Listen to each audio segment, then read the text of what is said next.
All right, we will call the Law Amendments meeting for Monday, October 24th, 2022 to order. Welcome everybody here to Province House.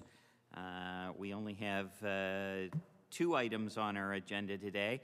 I will do my normal preamble. I'm thinking my preamble is going to be longer than the two public hearings today, so we'll see how it goes. My name's Brad Johns. I'm the MLA for Sackville-Uniacke, as well as Minister of Justice and the Attorney General for the province, and I'll be chairing today's meeting. I'd like to remind everyone, if you could please turn your phones on vibrate or turn them off, that would be wonderful. And before we get things started, I'd like to ask members of the committee to identify themselves for the record, starting with the government side with MLA Sheehy-Richard. Good morning, everyone, and welcome. I'm Melissa Sheehy-Richard, the MLA for Hants West. Good morning, Trevor Boudreau, MLA for Richmond. Hi, everyone. I'm Kent Smith. I'm the MLA for the Eastern Shore. Okay. Good morning, everyone. My name's Dave Ritzie. I'm the MLA for Truro, Bible Hill, Millbrook, Salmon River. Good morning, everyone. MLA for Cole Harbour, Tonians. Hi, Gary Burrell, MLA in Halifax, Chebucto. Lisa LaChance, Halifax, Citadel, Sable Island.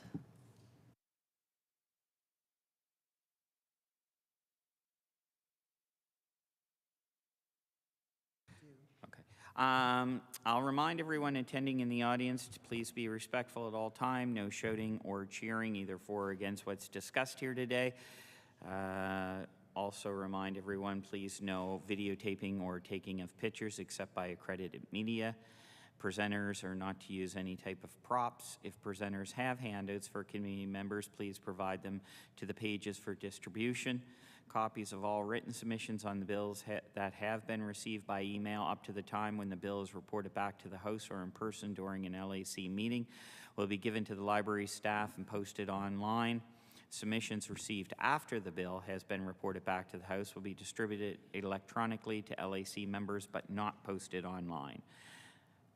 All presenters who will present today have been required to provide notification to the Legislative Office if they intend to speak, and so we'll only be hearing speakers from that list. The agenda listing in order of presenters will be invited to speak is available for viewing on the corner table to my left. I don't believe we have any presenters, but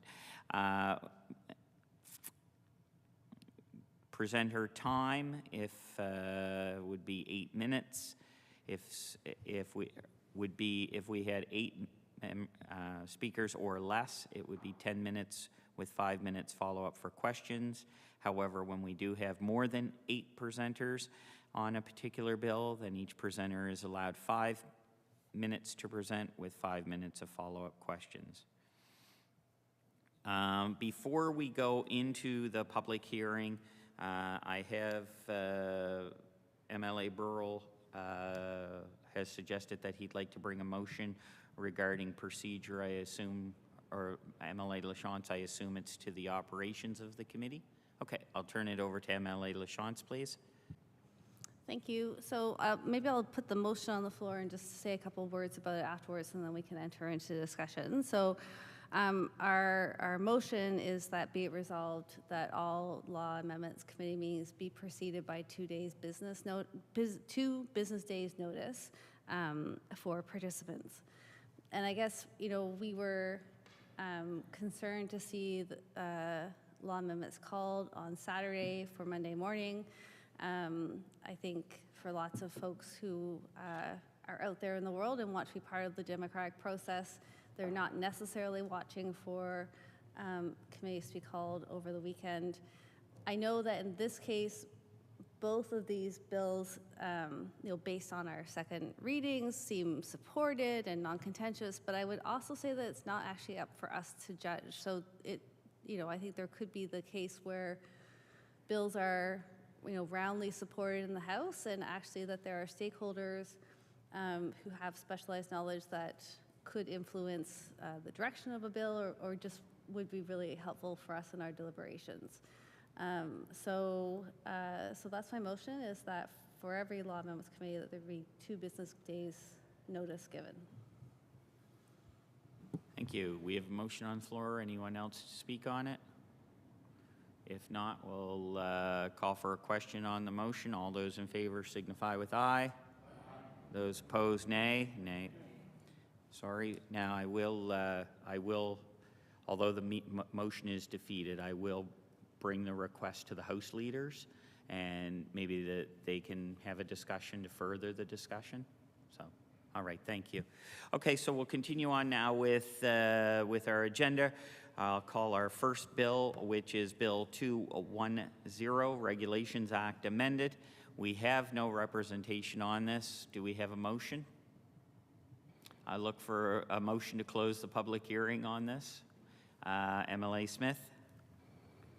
Thank you, Mr. Chair. I move that the presentations for Bill 2010 now be concluded. Thank you. All those in favor signify aye. Those opposed? That's now closed. Looking for a motion to refer back to the House with no amendments. MLA Smith. Thank you, Mr. Chair. I move that Bill 210 be reported back to the House without amendment. Thank you. All those in favor? Aye. Those opposed? Thank you. Moving on to our second one, Bill number 211, Builders Lien Act amended. Also no representation, so I would be looking for a motion here to close public hearing. MLA Ritzy. I would like to make a motion that presentations on Bill 211, Builders Lien Act amended, be concluded and So we reported back to the House without further amendment. Well, we'll do the first one. Okay, we'll do the first one first. So we do have a motion to close public hearing. All those in favor signify aye. Thank you. Those opposed? MLA Ritzy, I'll come back to you for a second motion. I move that Bill 211, the Builders Lien Act amended, be reported back to the House without further amendments.